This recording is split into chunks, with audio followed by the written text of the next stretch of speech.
우리가 찬양하고 특송하는 거 우리만 듣는 게 아니에요. 유튜브 방송을 통해서 전 세계가 듣고 있는데 지난번에 특송한 우리 인석 권사님 그 찬양을 제가 다른 목사님들에게 자랑했어요. 우리를 이렇게 찬양 잘하나. 야, 그랬더니 엄청 잘한다고 막 칭찬하고. 우리 예배가 여러분 많은 분들이 들으면서 찬양을 통해서 그 예배를 통해서 은혜를 받고 있다는 것을 여러분들이 꼭 기억하십시오. 나는 촬영을 안 했으면 좋겠는데 자꾸 해서 올리니까 상당히 부담스러워. 앞에 있는 사람들이 엄청 부담스러워. 실수 안 하려고 하다 보면 더 실수하게 되고. 하지만 사람을 위해서 하는 게 아니니까 방송은 방송이고 하나님께 최선을 다하면 되는 거 아니에요? 예배에 최선을 다하고. 제가 한 주간 우리 교회에서 여성교 헌신 예배, 국제성교 헌신 예배를 드리는데 이제 기도하면서 이 헌신에 관해서 한번 생각을 해봤어요. 헌신. 야, 순회, 국제성교 순회 예배 우리 교회에서 드린단 말이에요. 앞으로 그 전에 3년인가 4년 동안 드리지 못했어요. 코로나 때문에. 그러다가 첫 번째 예배가 우리 교회란 말이에요. 리모델링을 다 하고 이제 국제성교회 호서지방의 교회들이 함께 모여서 우리 교회에서 헌신을 다짐하는 그 시간인데 하나님이 이왕이면 이 시간들을 통해서 물론 우리 교회 성도들 우선 하나님 앞에 헌신을 다하고 또 호서지방의 모든 교회들이 하나님 앞에 헌신하며 이 교회를 통해서 새롭게 교회가 부흥됐으면 좋겠습니다. 새벽마다 기도하며 제가 아까 찬양한 그 주의 옷자락 만지며라는 찬양 있잖아요. 그 혈병을 앓았던 여인이 예수님의 옷자락만 내가 만졌으면 좋겠다. 내가 그 옷자락만 만져도 내가 나을 수 있겠다는 강력한 믿음이 있었죠. 그러한 믿음을 우리가 여러분들이 소유한다면 하나님께서 얼마나 기뻐하실까. 그 찬양을 하면서 일주일 동안 그렇게 준비했어요. 여러분들도 오늘 그러한 마음을 가지고 하나님 앞에 보다 더 헌신을 다하며 이제 우리를 향하신 하나님의 크신 사랑과 또 우리에게 주신 하나님의 놀라운 신실하심에 변함없는 믿음 있잖아요. 그 믿음을 정말 이 여인처럼 간절하게 그렇게 주님만을 붙잡는다면 하나님께서 여러분의 삶도 분명히 회복시켜 주실 줄로 믿습니다. 우리가 아직 회복되어야 될 부분들이 상당히 많아요. 기도하다 보면 여러분 교회가 또 여러분 성도들의 가정들이 회복되어져야 될 부분들이 상당히 많습니다. 이것들 정말 예수님밖에 없어 해결할 수 있는 길. 예수님을 간절한 마음으로 붙잡는다면 여러분 예수님께서 여러분의 삶을 회복시켜 주실 줄 분명히 믿습니다. 오늘 십계명 말씀을 우리가 이제 한번 지난 시간의 내용을 살펴보면 크게 두 가지로 구분한다고 했습니다. 하나님에 대한 의무 규정이 있고요. 또 사람에 대한 의무 규정이 있습니다. 하나님께서는 먼저 하나님에 대한 의무 규정을 정해놓으셨다라는 것은 먼저 하나님을 생각하고 그에 합당한 삶을 살아갈 것을 하나님께서 요구하신 거예요. 그래서 하나님을 항상 생각할 수 있도록 하나님께서 먼저 제1계명부터 4계명까지 주시죠. 특별히 지난 시간에 서문을 통해서 애굽의 노예에서 구속하신 그 대속의 하나님을 우리는 기억합니다. 오늘도 동일하게 죄와 사망에서 죽어가는 그러한 자들 바로 예수 그리스도를 통해서 하나님께서 구원시켜 주실 것이다라고 약속하셨습니다. 그리고 그 약속을 믿는 자들 새 언약 가운데 거하는 것입니다. 그래서 새 언약 아래에 있는 자들은 이제 보다 더 적극적으로 계명을 지키는 일에 힘써야 한다는 거예요. 오늘 하나님에 대한 직접적 계명에 관해서 우리가 한번 살펴보면서 하나님에 대한 의무 규정, 하나님에 대한 의무 조항들이 무엇인지 한번 우선 살펴보도록 하겠습니다. 예수님께서도 이 십계명을 아주 간략하게 요약하셨을 때 그 내용을 살펴본다 해도 거기에 먼저 하나님을 사랑한다. 그렇죠? 그래서 하나님에 대한 의무 규정이 먼저 앞서 있다. 하나님을 사랑한 다음에 그 다음에 뭐예요? 내 이웃을 사랑하라. 이렇게 말씀하십니다. 그래서 하나님에 대한 사랑이 항상 우리 삶 속에 우선순위가 되어야 된다는 것입니다. 특별히 1계명부터 4계명까지 뭐 여러 가지 다른 시각으로 해석하는 그런 해석이 많지만 오늘 특별히 저는 예배에 관한 규정, 의무로 이 말씀을 한번 해석해 드리려고 합니다. 예배에 관한 규정, 의무. 첫째, 1계명은 예배의 대상이 누구인지를 우리에게 가르쳐 줍니다. 그래서 하나님 외에는 다른 신이 없다. 하나님께만 너희들 예배하라. 예배 대상이 누구인지. 그 다음에 두 번째 계명은 우상을 만들지 않는 것은 예배의 방법에 관한 그러한 말씀이에요. 하나님의 다른 형상을 만들지 말고 하나님께 예배하는 것. 자, 그 부분이 이따 좀 부연 설명을 해드리도록 하고, 제 3계명은 하나님의 이름을 망령되게 부르지 마라. 예배자의 삶의 태도죠. 하나님 앞에 예배드리는 우리의 삶의 태도가 과연 어떠한가? 예배자의 삶의 태도. 그 다음에 네 계명, 네 번째 계명은 안식일에 관한 예배하는 날이 언제인지 하나님께서 정확하게 가르쳐 주셨습니다. 그래서 우리는 하나님께서 정하신 그날에 예배하는 날로 정하는 것입니다. 그래서 10계명의 앞부분을 이렇게 보면 하나님께서 온전한 예배자로 서는 길을 우리에게 가르쳐 주셨다라는 것을 알 수 있습니다. 그래서 우리가 가장 중요하게 생각하는 어떤 계명을 지키고 또 의무를 다 감당하는 그러한 일들도 중요하지만 제일 중요한 것이 있다면 예배하는 삶이에요. 예배하는 삶. 예배하는 삶. 그거보다 더 중요한 것은 없어요. 사실 예배보다 더 중요한 거 없어요. 계속 반복적으로 제가 말씀드리지만 하나님께서 찾으시는 자는 어떤 사람이? 예배하는 자. 헌금 많이 하는 사람, 예배 나가서 봉사 많이 하고 최선을 다해서 세상에서 나름대로 열심히 살아가는 그러한 사람들, 주님이 찾으시는 자는 그러한 사람들보다 우선 예배하는 자, 영과 진리로 하나님 앞에 예배하는 자. 그 예배가 빠지면 사실 아무 의미 없어요. 예배가 빠지면 예배하는 자가 되지 못하고 다른 어떠한 것을 다 했다 해도 그것은 아무 의미가 없습니다. 우린 여기에 대한 정확한 인식이 있어야 돼요. 하나님을 사랑하라. 제1계명부터 4계명. 하나님을 사랑하라. 다른 말로 뭐예요? 하나님께 예배하라. 하나님께 예배하라. 예배하라. 예배하라. 하나님을 사랑하라. 다른 말이 아니에요. 예배를 소홀히 하는 자가 하나님을 사랑한다고 말한다? 이것은 모순이죠. 이건 거짓말입니다.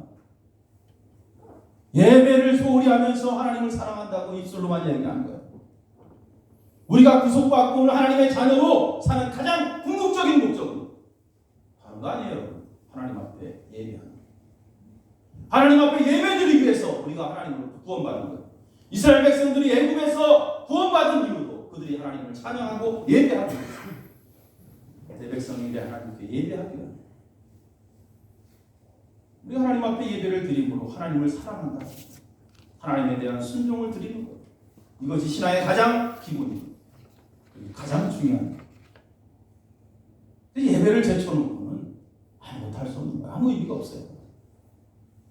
예수님께서도 제자가 되기 위해서는 내 형제, 자매나 부모나 친척보다 하나님을 더 사랑해야 된다. 다시 말씀드리면 세상에 그 어떤 아무리 중요한 일이 있어도 하나님 앞에 예배하는 것보다 중요한 것은 없다는 거예요. 예배하는 것보다 더 중요한 게 어디 있습니까? 하나님을 사랑하라는 명령은 하나님께 예배하라.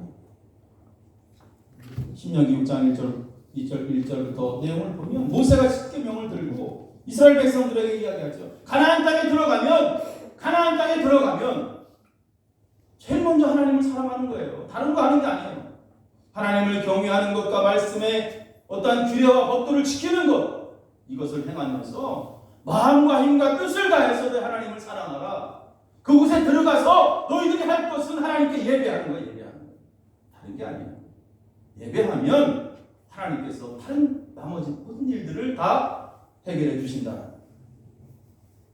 그래서 모세가 이 얘기를 하는 거예요. 예배하지 않으면 그들이 구속받은 이유가 없는 거예요. 구속받은 이유. 하나님을 사랑하는 자는 반드시 그 마음의 변화를 갖춥니다. 변화를 갖추고 그래서 말씀을 따라 행할 능력을 갖추죠. 이전에 정말 세상을 사랑하던 그 마음 이제 물과 성령으로 거듭나서 내가 세상보다 하나님을 더 사랑하는 사람으로 변화된 사람, 이제 하나님을 마음과 힘과 뜻을 다해서 예배할 수 있는 거예요. 세상을 따라서 육신이 원하는 것으로 따라 사는 자들, 하나님을 사랑할 수 없을 뿐더러 그들은 예배가 즐겁지 않고 결국 예배자에서 낙오되고 마는 것입니다. 우리들의 모습들 한번 가만히 돌아보세요.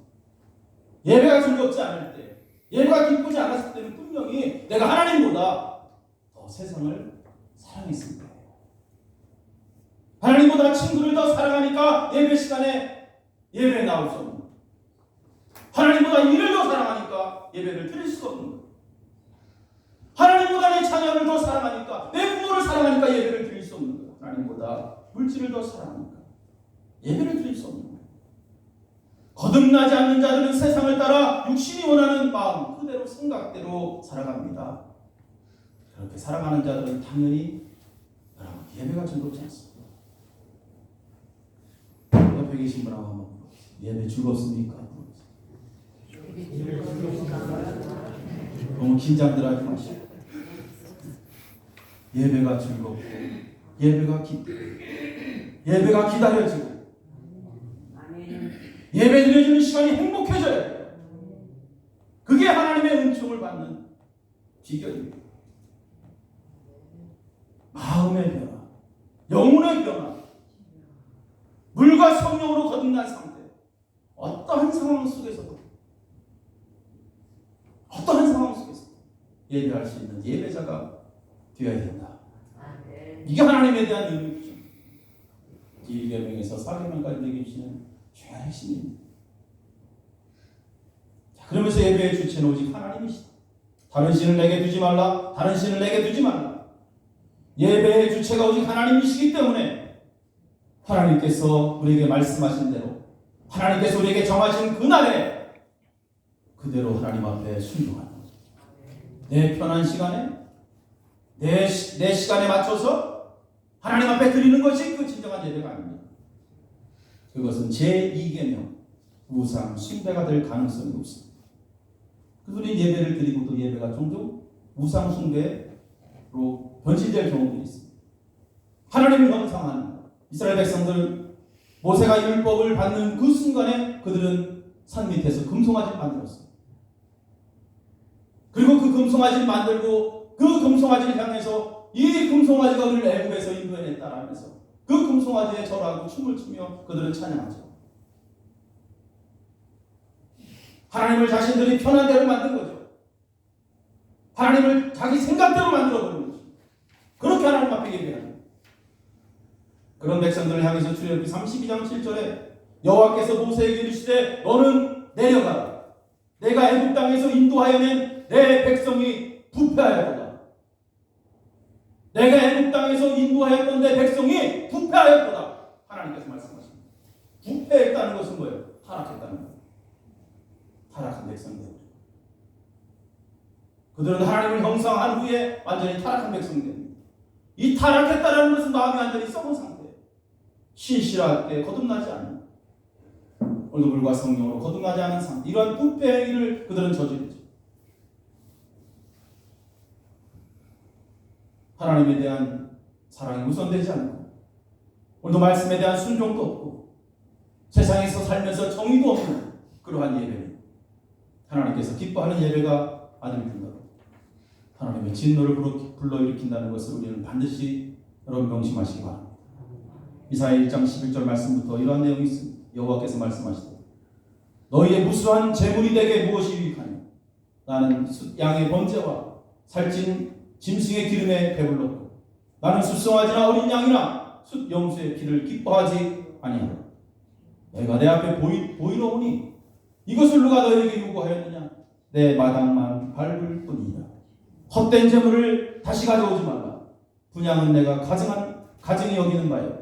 월삭과 안식일과 대로 모이는 것도 그러하니 성의와 아울러 악을 행하는 것을 내가 견디지 못하겠노라.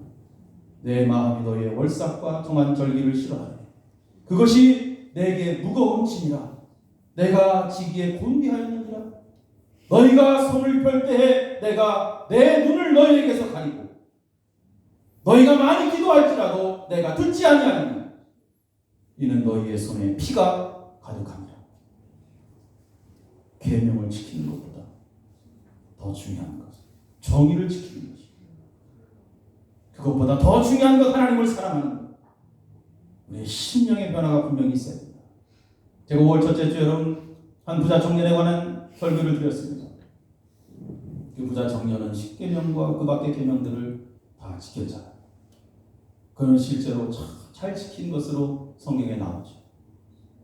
그래서 그는 자신 있게 영생에 관해서 예수님께 묻습니다. 그는 스스로 도덕주의자였습니다. 스스로 의로운 자였습니다. 그러나 예수님께서 그에게 한 가지 부족한 점을 발견하죠. 그래서 처방내린 게 뭐예요? 네가 갖고 있는 재물을 다 팔아서 가난한 자들에게 나눠줘. 그런데 그 청년은 그렇게 하지 못했습니다. 그 이유는 뭐예요? 하나님을 사랑하는 것보다 그는 재물을 더 사랑하기 때문에. 이 청년은 사람에 대한 의무 규정은 매우 잘 지켰습니다. 부모에게 공경했고, 살인하지 않았고, 간음하지 않았고, 도둑질하지 않았고, 이웃에게 거짓 증거하지 않았어요. 이처럼 사람에 대한 도리와 규정은 잘 지켰습니다. 그런데 문제는 뭐예요? 하나님에 대한 의무 규정에서 그는 실패한 거예요. 하나님을 마음과 뜻과 힘을 다해 섬기고 사랑해야 되는데 거기에서 실패한 거예요. 정작 그 실패가 바로 죄라는 것을 그는 알지 못했습니다. 우리는 그렇게 생각합니다. 부모에 대한 의무를 다하지 못하면 불효자라고 생각하고 마음속에 죄책감을 갖고 있어요. 그죠? 그래서 부모에 대해서 우리는 부모를 잘 공경하며 살아가죠. 내가 자녀에 대한 의무도 잘 해야, 자녀를 보살펴야 된다 라는 그러한 생각들을 갖고 살아가죠. 그렇게 하지 않으면 그것이 마치 죄처럼 느껴지죠. 이웃의 아픔도 함께 살피며 살아갑니다.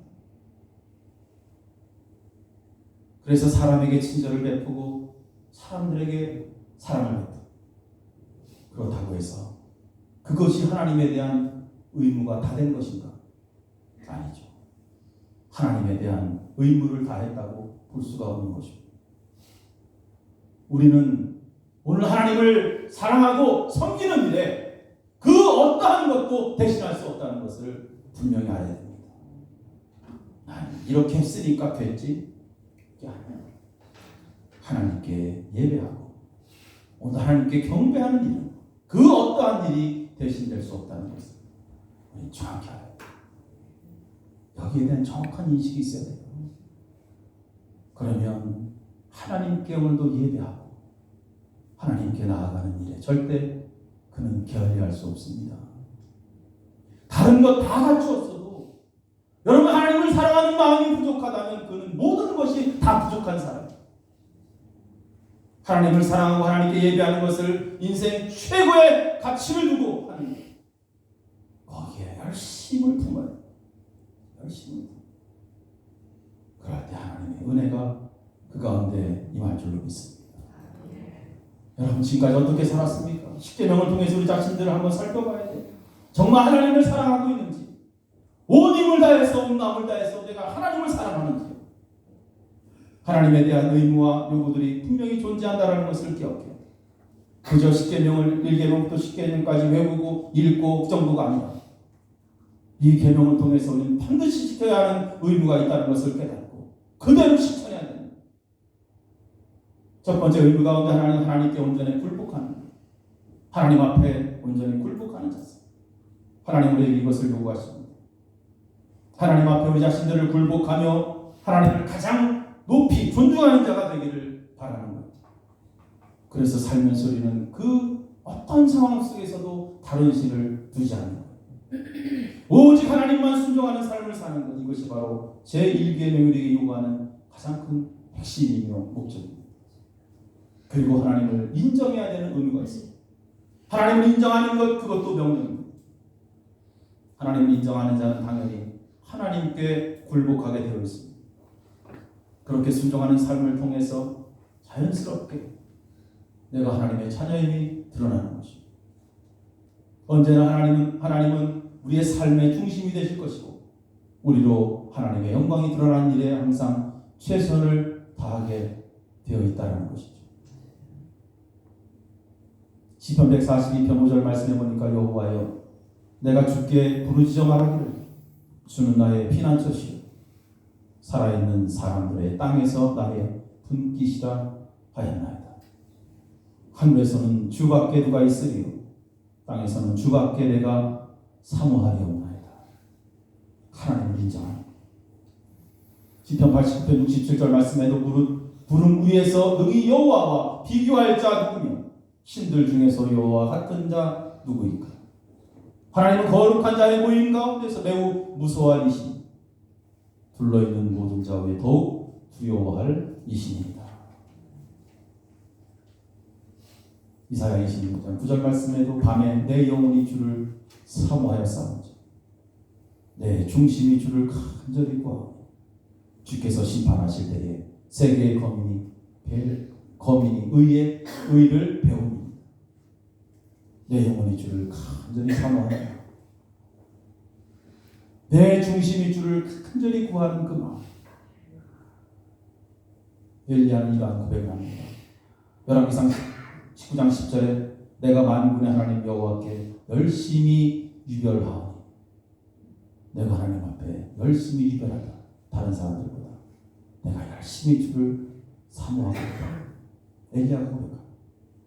하나님에 대한 열심, 예배에 대한 열심이 살아나야 돼. 하나님에 대한 믿음과 신뢰가 뜨거워져야 되는 것입니다. 악하고 게으른 종으로 살아서는 결코 안 되는 거예요. 무엇보다 하나님을 믿고 신뢰해야 됩니다. 하나님 안에서 소망을 갖고 하나님 안에서 기뻐해야 됩니다. 하나님은 우리의 믿음, 소망, 기쁨이시오. 우리는 그 누구보다 하나님을 믿고 신뢰해야 할 줄로 믿습니다. 이스라엘 백성들을 아스로 군대가 쳐들어왔을 때 그들은 하나님을 신뢰하지 않고 애국 군대를 신뢰하죠. 이사야 30장 1절부터 3절 말씀해 보니까 여호와께서 이르시되 패역한 자식들은 화 있을진저 그들이 계교를 베푸나 나로 말미암지 아니하며 맹약을 맺으나 나의 영으로 말미암지 아니하고 죄에 죄를 더하도다. 그들이 바로의 세력 안에서 스스로 강하리 하여 애굽의 그늘에 피하려 하여 애굽으로 내려갔을 때 나의 입에 묻지 아니하였다. 그러므로 바로의 세력이 너희의 수치가 되며 애굽의 그늘에 피함이 너희의 수욕이 될 것이라. 하나님을 의지하지 않고 하나님을 신뢰하지 않았던 이스라엘 백성 결국 망하게 되는 거예요. 하나님만 의지해야 될 백성 오직 하나님만 의지해야 되는 거예요. 하지만 하나님을 의지하지 않고 하나님을 신뢰하지 않고 이 말씀처럼 도리어 수치와 수욕을 당하는 것입니다. 성경에 보니까 여호사밧 나오죠. 여호사밧은 모압과 암몬 자손들이 마온 사람들과 함께 공격했을 때에 그는 하나님을 철저하게 의지합니다. 역대하 20장 2절 말씀부터 보면 어떤 사람이 와서 여호사밧에게 전하여 이르되 큰 무리가 바다 저쪽 아람에서 왕을 치러 오는데 이제 하사손다말 곧 엔게디에 있나이다 하니 여호사밧이 두려워하여 여호와께 낯을 향하여 간구하고 온 유다 백성에게 금식하라 공포하며 유다 사람이 여호와께 도움을 구하려 하여 모든 성읍에서 모여와서 여호와께 간구하더라. 여호와께 간구하더라.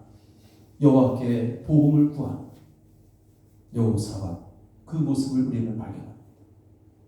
하나님을 찾고 하나님 앞에 오늘도 우리 믿음으로 하나님을 의지하고 하나님을 바라보는 것은 여러분 믿는 자들의 당연한 의무인 것입니다.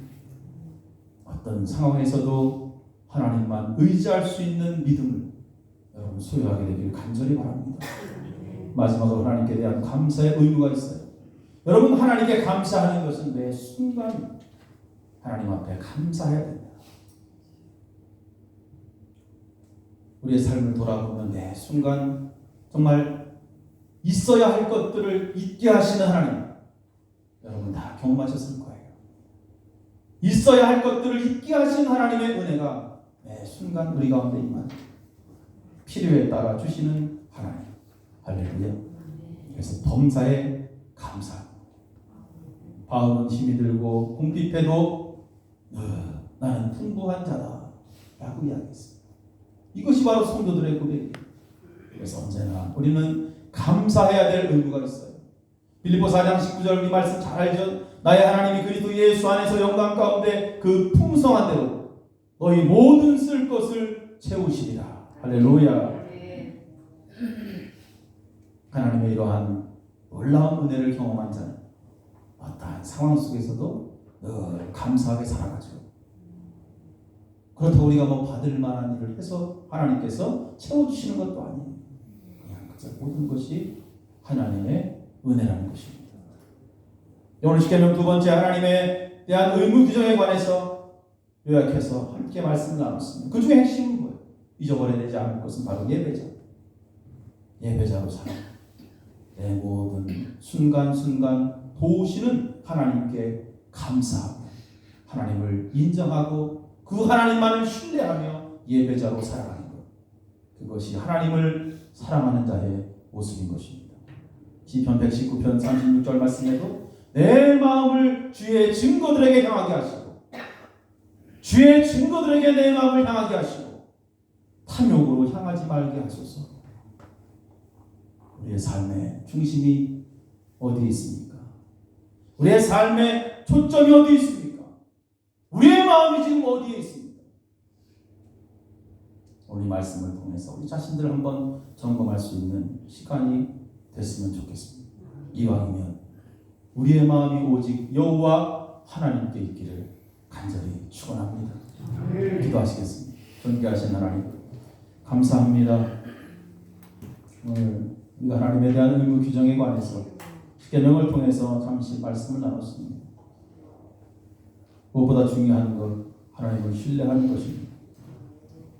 철저히 하나님을 신뢰하는 것, 그리고 하나님 앞에 예배자로 살아가는 것, 이것은 믿는 자들에게 있어서 가장 당연한 도리임을 분명히 믿습니다.